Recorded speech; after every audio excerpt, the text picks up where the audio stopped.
जय हिंद साथियों। स्वागत है आप सभी का आज के अर्ली मॉर्निंग के इस डेली करंट अफेयर के सेशन में। तो आज है 30 अगस्त 2025 और आज फिर से एक बार हम लोग चर्चा करेंगे सबसे महत्वपूर्ण करंट अफेयर्स पर, जो कि आपकी सभी प्रतियोगी परीक्षाओं के लिए बेहद ही इम्पोर्टेंट है। तो चलिए बिना देर किए शुरू करते हैं आज के क्लास को। तो जैसा कि आज का पहला प्रश्न है कि J&K बैंक यानी कि जम्मू और कश्मीर बैंक ने हाल ही में किसे अपना नया अध्यक्ष नियुक्त किया है। जम्मू एंड कश्मीर बैंक जो है इसने हाल ही में किसे अपना नया अध्यक्ष नियुक्त किया है। तो इसको याद रखना है एस कृष्णन को। किन्हें? एस कृष्णन को। देखिए जम्मू और कश्मीर बैंक जो है इसने एस कृष्णन को अपना नया नॉन एग्जीक्यूटिव चेयरमैन नियुक्त करने की घोषणा की है।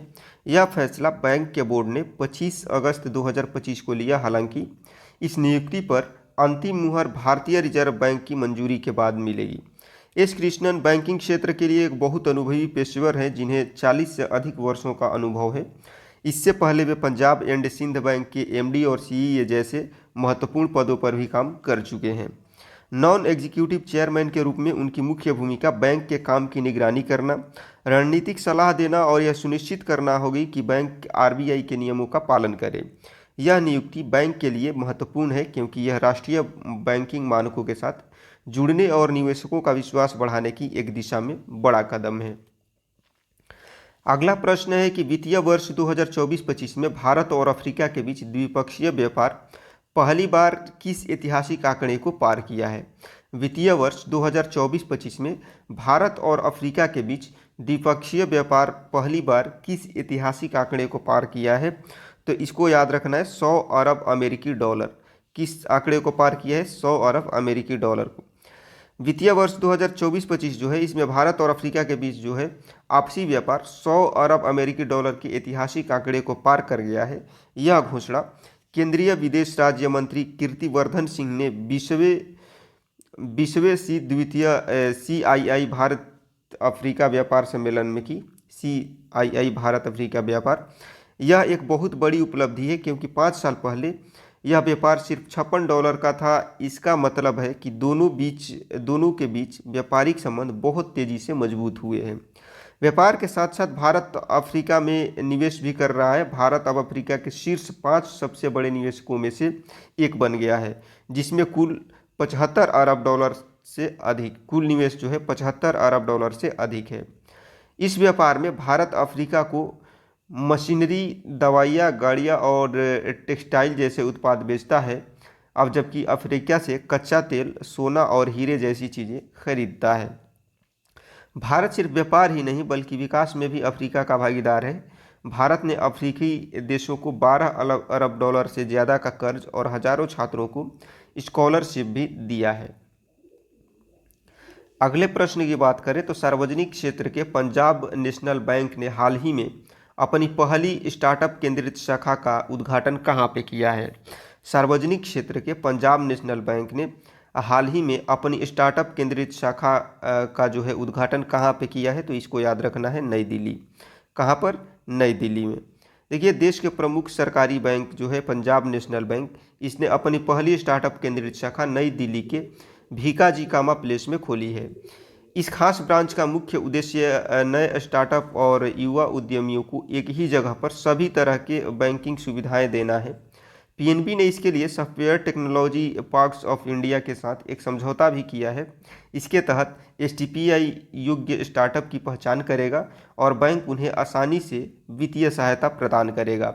यह शाखा स्टार्टअप्स को सिर्फ सामान्य बैंकिंग ही नहीं बल्कि शुरुआती फंडिंग से लेकर के बिजनेस चलाने तक की पूरी प्रक्रिया में मदद करेगी, जिससे लोन, वर्किंग कैपिटल और सलाहकार सेवाएं शामिल है। बैंक का यह कदम भारत सरकार की स्टार्टअप इंडिया पहल का समर्थन करने के लिए है, जिसका लक्ष्य देश में इनोवेशन और नए व्यापार को बढ़ावा देना है। अगले प्रश्न की बात करते हैं कि भारत ने हाल ही में ब्राइट स्टार 2025 नामक एक बड़े बहुराष्ट्रीय सैन्य अभ्यास के लिए 700 से अधिक सैनिकों को किस देश में भेजा है। भारत ने हाल ही में ब्राइट स्टार 2025 नामक एक बड़े बहुराष्ट्रीय सैन्य अभ्यास के लिए 700 से अधिक सैनिकों को किस देश में भेजा है। तो इसको याद रखिएगा, मिस्र में भेजा गया है। देखिए भारत जो है मिस्र में हो रहे एक्सरसाइज ब्राइट स्टार 2025 में भाग लेने के लिए अपनी से तीनों सेनाओं के 700 से अधिक जवानों का एक जो है दल भेजा है। यह मध्य पूर्व क्षेत्र का सबसे बड़ा सैन्य अभ्यास है जो 28 अगस्त से 10 सितंबर तक चलेगा। इस अभ्यास में 43 देशों की सेनाएं शामिल हो रही है, जिससे यह आतंकवाद के खिलाफ एक बड़ा वैश्विक मंच बन गया है। ब्राइट स्टार अभ्यास की शुरुआत जो है 1980 में मिस्र और अमेरिका ने मिलकर के की थी। यह हर 2 साल में आयोजित किया जाता है। भारत ने पहली बार 2023 में इस अभ्यास में भाग लिया था। इस बार भारत की भागीदारी पहले से भी बड़ी है, जो दिखाता है कि भारत वैश्विक शांति और सुरक्षा में अपनी भूमिका को कितना महत्व देता है। इस अभ्यास में भारतीय सैनिक आधुनिक युद्ध तकनीकों, ड्रोन हमलों और लाइव फायरिंग की अभ्यास करेंगे। इससे भारतीय सेना को दूसरे देशों की सेनाओं के साथ मिलकर काम करने का जो है अनुभव मिलेगा।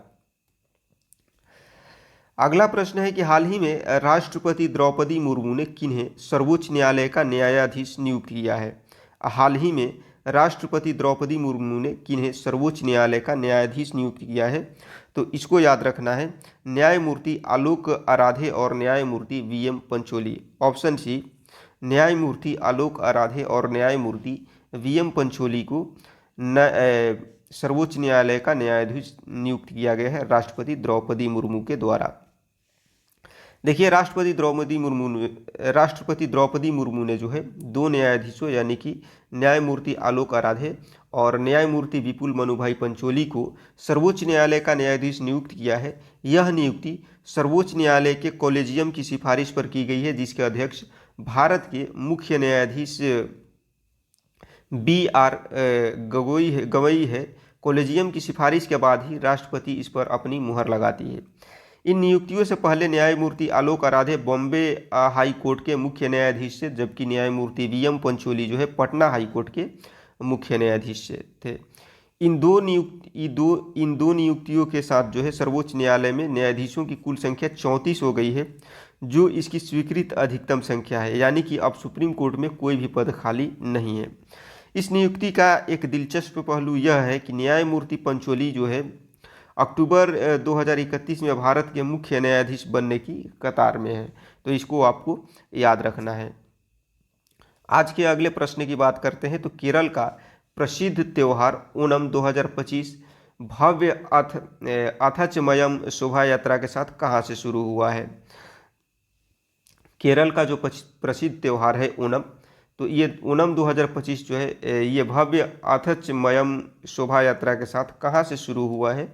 तो इसको याद रखना है, त्रिपुनी तुरा से। कहाँ से शुरू हुआ है? तो त्रिपुनी तुरा से शुरू हुआ है। ये केरल के सबसे बड़े और प्रसिद्ध त्यौहार ओणम की 10 दिवसीय शुरुआत पारंपरिक अथचमयम शोभा यात्रा जो है इसके साथ त्रिपुनी तुरा शहर से जो है शुरू हुआ है। त्रिपुनी तुरा ऐतिहासिक रूप से महत्वपूर्ण है क्योंकि यह कोच्चि की साम्राज्य की शाही राजधानी हुआ करता था। यह शोभा यात्रा उसी शाही विरासत और संस्कृति की एकता का प्रतीक है। यह एक भव्य सांस्कृतिक परेड होती है जिसमें केरल के 50 से अधिक पारंपरिक कला के रूपों का प्रदर्शन किया जाता है।